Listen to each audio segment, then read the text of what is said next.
Galera, seja muito bem-vinda ao canal Estudando Química, com essa que vos fala, a professora Elia Mendonça.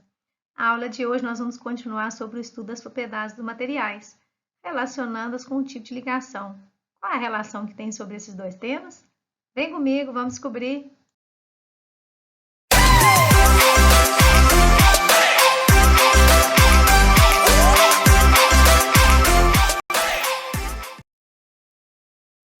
Quero lhe fazer uma pergunta. Os meus vídeos têm ajudado você aí com as atividades do PET? Se sim, então clique aí no joinha. Você estará também me ajudando com o canal. E você, já consegue responder a pergunta como podemos diferenciar um material do outro? Assista a aula 1. Lá você vai ter a oportunidade de estudar sobre as propriedades dos materiais, como propriedades gerais, específicas, organolépticas e químicas. Essa faz parte da aula 1. A aula 2 é essa aula que nós estamos começando agora, sobre as propriedades dos materiais e os tipos de ligações químicas. Quais influências tem sobre a ligação química em relação à propriedade dos materiais? Lembrando que as propriedades dos materiais são características físicas ou químicas que nelas existem e servem para diferenciar os materiais. Observe as imagens. Nós temos aqui a primeira imagem. Aço é muito empregado em construções na produção de veículos, fogões, geladeiras. O alumínio também é usado em construções, fabricação de utensílios domésticos e latas. O cobre é usado em fios elétricos e na construção de alambiques. O magnésio é leve e, por isso, é empregado em rodas de automóveis, partes de aviões. Então, os metais, as ligas metálicas são cada vez mais importantes no nosso dia a dia. Então, para se fabricar um determinado material, é importante conhecer as propriedades desses materiais, principalmente a indústria. Então, vamos lá. Em nosso estudo, vamos iniciar com as propriedades dos materiais relacionado às atividades as propriedades físicas das substâncias metálicas. Então, são propriedades observadas nas substâncias metálicas. São bons condutores de calor e de eletricidade, a maioria são sólidos, a maioria dos metais possuem pontos de fusão e pontos de ebulição elevados, são insolúveis em água, alguns metais mais reativos são do grupo 1 e 2 da tabela periódica, eles reagem com a água ou em solventes orgânicos, são maleáveis e dúcteis. Exemplos, o ferro é utilizado, por exemplo, a substância ferro, a simbologia Fe, você representa a substância apenas com o nome do elemento. O cobre, Cu, o sódio, Na. Então, essas substâncias metálicas, elas são representadas por seu símbolo, o símbolo do elemento químico. E nós temos também as ligas metálicas, que são quando substâncias são constituídas mais de um metal. Elas são representadas pelo símbolo dos elementos que a constituem. O bronze, por exemplo, 90% é do metal cobre e 10% do metal estanho. O ouro, 18 quilates, 75% é de ouro e 12,5% de cobre e 12,5% de prata. Assim, nós temos algumas das substâncias metálicas. Vamos agora ao estudo das substâncias moleculares, que são aquelas que são formadas por ligações covalentes, onde ocorre o compartilhamento de pares de elétrons. As propriedades físicas dos compostos moleculares, elas devem não só ao tipo de ligação covalente entre os átomos, como também ao tipo de interação entre suas moléculas. Então, nós temos aqui duas interações, as interações entre os átomos, que são aquelas que fazem parte da ligação covalente, e a interação entre as moléculas. E essas interações, elas são as interações de polo-dipolo, dipolo permanente, a dipolo induzido, a ponte de hidrogênio. Então, essas são as principais interações que ocorrem entre as substâncias moleculares. As propriedades que são observadas nas substâncias moleculares, ou seja, as características Então, as substâncias moleculares, elas existem no estado gasoso, no líquido e no sólido. Quando o sólido geralmente possuem pontos de fusão e ebulição mais baixos, se comparados com os das substâncias iônicas ou metálicas. Algumas dessas substâncias moleculares são solúveis em água, ou seja, como a água é polar, as substâncias moleculares que são polares são solúveis em água. Outros são solúveis em solventes apolares e outros ainda são solúveis em ambos, como o álcool, por exemplo. Como a sua molécula tem uma parte que é polar, onde tem a presença da hidroxila, então isso lhe dá a característica de ser solúvel em água. E a outra parte que é apolar, ela se torna solúvel na gasolina. Então, o álcool ele é tanto solúvel em água, que é um solvente polar, como ele é solúvel na gasolina ou no querosene, que é uma substância apolar. Então, são solúveis em ambos. Normalmente, não são condutoras de eletricidade, os compostos moleculares não são condutores de eletricidade, nem puros, nem quando dissolvidos em água. Uma outra característica são as exceções, que ocorrem por conta dos ácidos. Os ácidos, quando em solução, conduzem corrente elétrica. Isso se deve à ionização dos ácidos. Quando os ácidos são colocados em água, então eles se ionizam. Então, a presença de íons livres permite com que eles conduzam corrente elétrica. Exemplos de substâncias moleculares. Nós temos o ácido clorídrico, o dióxido de enxofre, a sacarose, o naftaleno, o álcool, água.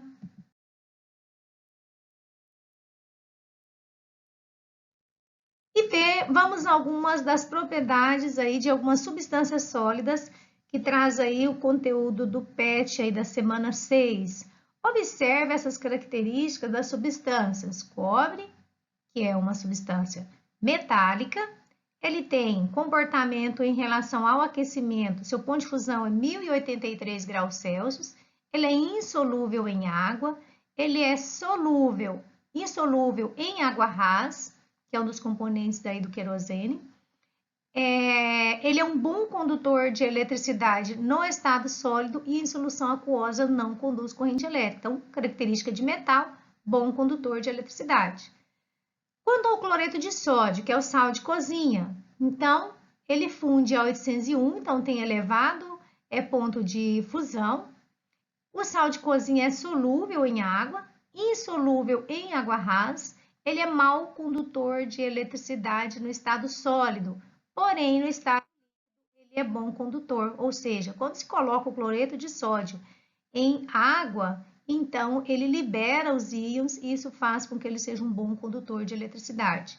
Vamos ao açúcar, que é a sacarose.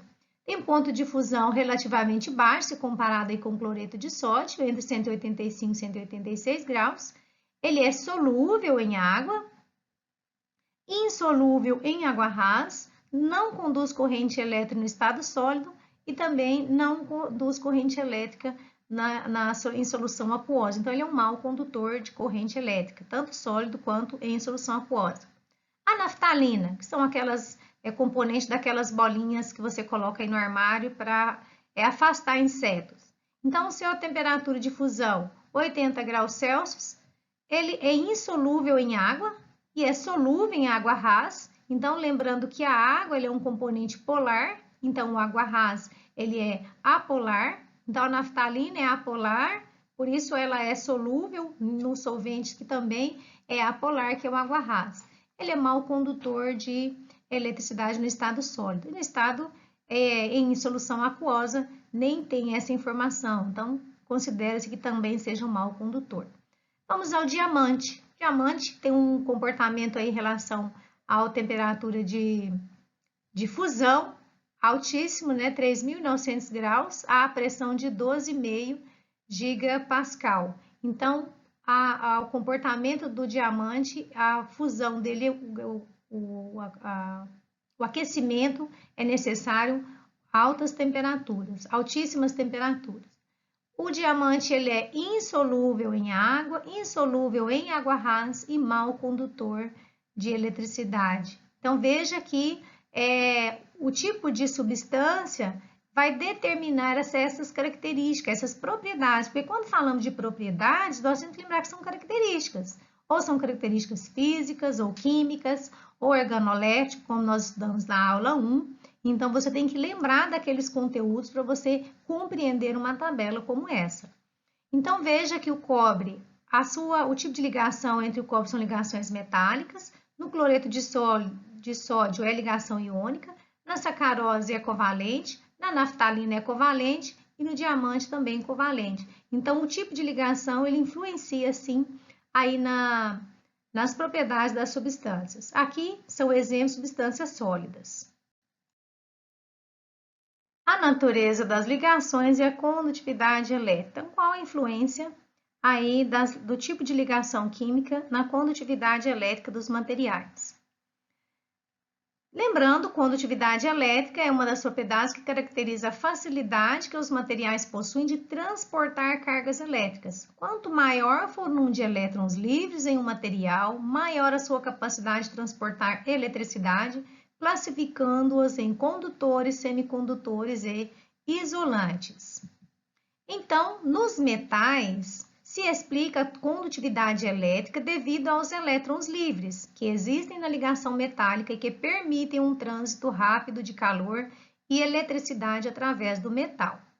Exemplo, nós temos o cobre, nele se tem substância, é uma substância metálica, e o tipo de ligação é ligação metálica. Já o grafite é uma substância não metálica, porém ele conduz corrente elétrica, sendo uma substância molecular. Então, por exemplo, a condutividade elétrica do sal de cozinha, que é o cloreto de sódio, em água se deve à mobilidade de íons, ou seja, partículas carregadas em solução aquosa. Então, quando se coloca sal de cozinha em água, então ele sólido, ele é um retículo cristalino. Veja que aqui tem a representação em amarelo do cátion de sódio, e o ânion cloreto está em verde, então quando se coloca o sal de cozinha em água, ele se solubiliza, os íons, as interações entre os íons cátions e ânions são quebradas, ele forma aqui íons livres. Então esses íons livres faz com que a condutividade elétrica seja permitida no cloreto de sódio em água, ou seja, em solução aquosa. No cristal, isso já não acontece, porque os íons estão presos ou fixos, né? Eles estão fixos aqui no retículo cristalino. Então, não é possível, nesse arranjo tridimensional aqui, haver a condutividade elétrica, que já acontece quando os íons os cristais estão em água. Então, ele se solubiliza e o que permite, então, a quebra dessa ligação iônica, formando íons e permitindo com que a condutividade elétrica seja permitida. Então, nesse caso, né, no caso dos compostos iônicos, como nesse exemplo foi dado, a condutividade elétrica do cloreto de sódio em água deve-se à mobilidade dos íons, ou seja, as partículas de cátions iônicos estão em solução aquosa. Continuando, então, a explicação sobre o exemplo do cloreto de sódio. Veja que aqui nós temos o cristal um pouco maior para você compreender como que os íons estão presos no retículo cristalino quando no estado sólido. Então, nesse caso, os íons não têm mobilidade, pois eles encontram fixos em posições definidas no retículo cristalino. Um retículo é um arranjo tridimensional no qual os átomos ou íons ou moléculas são organizados no cristal. O que os mantém fixos na estrutura são a força atrativa, que é a ligação iônica. Passamos então para a natureza das ligações e a solubilidade. Qual a influência as ligações químicas têm sobre a solubilidade dos materiais? O modelo de ligações químicas também é útil para explicar as diferenças de solubilidade. Sabe-se que esse fenômeno de solubilidade ele depende da interação entre as partículas do soluto e do solvente. Na tabela 1, observa-se que o cobre e o diamante são substâncias insolúveis. nos dois tipos de solvente que são utilizados. Esse fato ele é observado na maioria dos metais, como também nos outros sólidos covalentes, como a grafite, a sílica, que é o componente da areia, e também na mica. Então, isso evidencia que as ligações entre essas substâncias, entre essas partículas, são muito fortes. Para que ocorra a dissolução, essas ligações também terão que ser quebradas por meio de interação com o solvente, com a formação de um novo tipo de interação soluto-solvente. Vamos à outra interferência aí da natureza das ligações, também no estado físico das substâncias. Então, o modelo de ligação química ele também é utilizado para explicar as propriedades da substância, no caso, as propriedades físicas. Então, como nós vimos no caso do cobre, do diamante, do cloreto de sódio, quando a substância muda de estado físico, rompem-se as interações entre as partículas que constituem essa substância. Então, como a temperatura para efetuar essas mudanças é muito elevada, nós podemos imaginar que essas interações são muito fortes. No caso do diamante, temos um tipo de ligação conhecida que é a ligação covalente, que é o mesmo tipo de ligação presente nas moléculas do gás hidrogênio, oxigênio, da naftalina, da sacarose, da gasolina, do álcool e da água.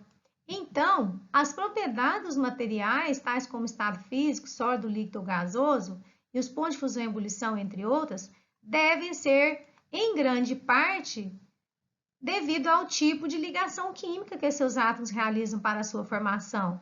Algumas substâncias, elas mudam de estado físico a temperaturas elevadas. Como exemplo, nós falamos ali do cobre, do diamante, do cloreto de sódio também. Outras, como açúcar, naftalina, fundem-se a temperaturas razoavelmente baixas. Por que isso acontece? Então, quando a substância ela muda de estado físico, rompem-se interações entre as partículas que constituem cada substância.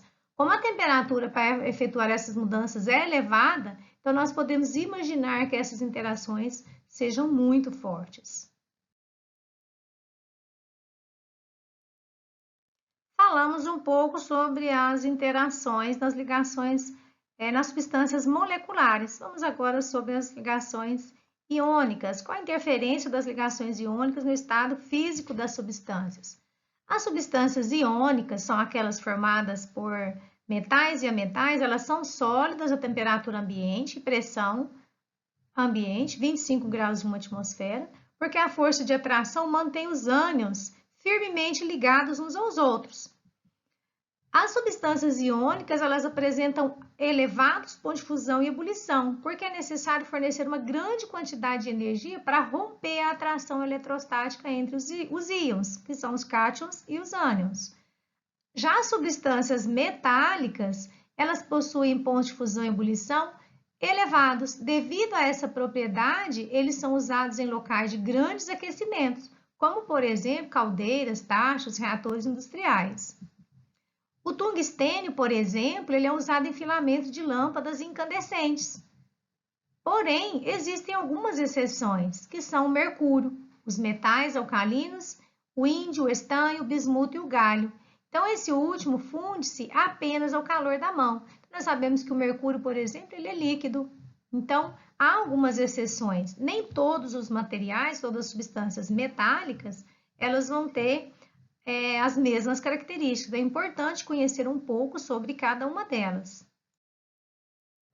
As substâncias moleculares em condições ambientes podem ser encontradas nos três estados físicos, tanto gasoso, quanto líquido, quanto sólido. Veja alguns exemplos. Compostos covalentes, gases oxigênio, nitrogênio e hidrogênio. Compostos covalentes líquidos, água. Compostos covalentes sólidos, sacarose, que é o açúcar, grafite, diamante, enxofre e fósforo. Os pontos de fusão e ebulição das substâncias moleculares são menores do que as substâncias iônicas. E essas substâncias elas podem ser polares ou apolares. Depende da diferença de eletronegatividade entre os átomos dos elementos que constituem a ligação. Então, tem aí no canal um vídeo sobre a polaridade e geometria das moléculas. É interessante que você, se não sabe diferenciar uma molécula polar de uma polar, que você assista o vídeo para completar aí o seu entendimento, o seu conhecimento sobre essa propriedade. As substâncias, há nas substâncias moleculares dois tipos de interação. Uma entre os átomos para formar as moléculas, que são as ligações covalentes, e a outra entre as moléculas para formar o material, que são as interações intermoleculares. Então, essas interações intermoleculares, elas são agregação de moléculas, ou seja, uma molécula agrega a outra, então em quantidades macroscópicas, elas formam as interações entre as moléculas, e essas interações são relativamente fracas. Como essas interações são fracas, as substâncias moleculares têm temperatura de fusão e de ebulição relativamente baixas. Resumindo, então, sobre a natureza das ligações químicas, ou seja, os tipos de ligações químicas, como eles interferem nas propriedades dos materiais, como condutividade elétrica, como a solubilidade, também as temperaturas de fusão e ebulição. Então, nós temos que as propriedades dos materiais dependem da sua composição e também da sua estrutura. Os elementos químicos combinam-se formando sólidos, cuja coesão depende dos diferentes tipos de ligações, que podem ser primárias ou secundárias. As forças de Van der Waals são forças intermoleculares que promovem a coesão dos estados líquido e sólido da matéria. É importante em propriedades tais como tensão superficial, ponto de ebulição e efeito capilar. As ligações primárias são fortes e dependem do tipo de compartilhamento eletrônico e elas dividem-se em iônica, metálica e covalente. Então, quando se fala em ligações primárias, nós estamos falando de ligação iônica, de metálico e covalente. Quando nós falamos de ligações secundárias, elas referem-se às interações intermoleculares, que são classificadas como forças de Van der Waals, interações dipolares induzidas e permanentes, também as pontes de hidrogênios, que são aqueles casos em que nós temos ligado diretamente hidrogênio ligado a flúor, oxigênio e nitrogênio. Então, algumas dessas propriedades, como o ponto de fusão e a solubilidade, são influenciadas pelos tipos de forças eletrostáticas secundárias que atuam entre as moléculas. E essas forças de energia de ligação, elas conhecer as forças interatômicas que ligam os átomos em uma molécula ajuda o entendimento de muitas propriedades físicas dos materiais. Então, assim, nós finalizamos aí esse estudo. É um pouco extenso, mas vale a pena, se você ficou com alguma dúvida, rever então o material. Rever o material aí do PET, lá também tem mais informações. É importante que você compreenda, e principalmente sobre a influência que as ligações químicas exercem sobre as propriedades dos materiais.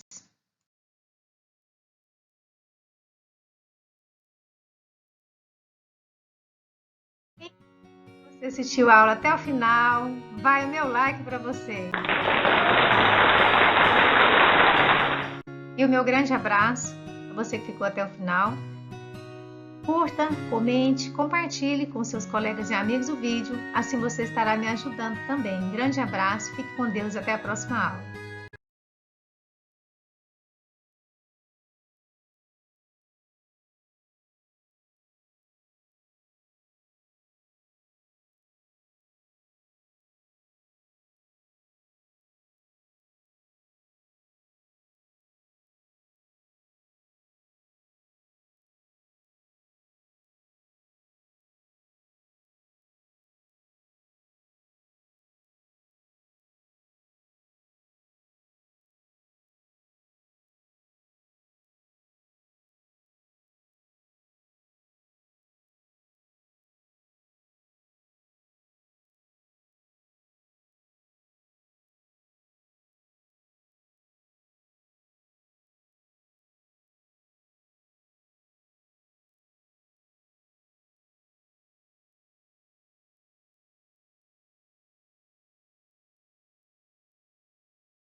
E eu te espero lá.